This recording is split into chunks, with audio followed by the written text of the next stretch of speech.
একজন সোশ্যাল মিডিয়ায় লিখেছে, ভূমিকম্প হলে পুরুষরা দৌড় দেয় আর নারীরা নিজের ওড়না খোঁজে। এরকম দুর্যোগ মুহূর্তে ওড়না ছাড়া বেরোলে গুনাহ হবে কিনা, শরীয়ত এক্ষেত্রে নির্দেশনা কি দেয়?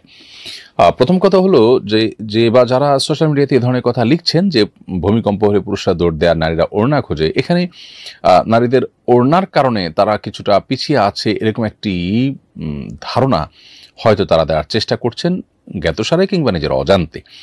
আমি বিনয়ের সাথে তাদেরকে প্রশ্ন রাখতে চাই, কোনো পুরুষ যদি ভূমিকম্প যে মুহূর্তে আঁচ করেছেন, টের পেয়েছেন, ওই সময়তে যদি হাফ প্যান্ট পরা থাকেন কিংবা শুধুমাত্র আন্ডারওয়্যার পরা থাকেন, তিনি কি লুঙ্গি বা প্যান্ট কিছু একটা পরে তারপর দৌড় দিতে চাইবেন না?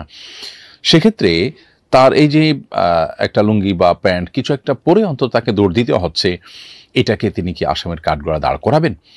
এটা খুবই কমন একটি ব্যাপার। আল্লাহ রাব্বুল আলামিন নারী এবং পুরুষকে সৃষ্টি করেছেন, প্রত্যেকের শরীরের কাঠামো আলাদা আলাদা বৈশিষ্ট্য দিয়ে সৃষ্টি করেছেন। অতএব একজন নারী তিনি তার লাজুকতা থেকে, তিনি তার সম্ভ্রম রক্ষার খাতিরে তিনি ওড়না খুঁজে তারপরে তিনি আত্মরক্ষার চেষ্টা করবেন, সেটা খুবই স্বাভাবিক।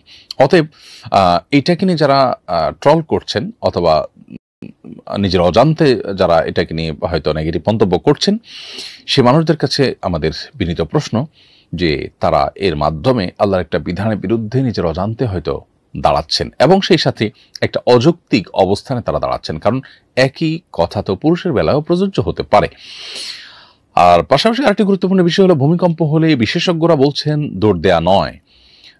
অতএব ভূমিকম্প হলে দৌড় দিয়ে পলানোর চেষ্টা করা, এটা বেশিরভাগ ক্ষেত্রেই বিপদের কারণ হয়ে থাকে। অতএব এই অযৌক্তিক একটি কাজের ক্ষেত্রে আবার ওড়নাকে দোষারোপ করা অথবা নারীকে নিয়ে ট্রল করা, মেয়েদের সীমাবদ্ধতার বিষয়কে নিয়ে হাসাহাসির পাত্রে পরিণত করা, এটা মোটেই উচিত কোনো কাজ নয়। এটা দায়িত্বশীল মানুষের মন্তব্যের মধ্যে পড়ে বলে আমি মনে করি না।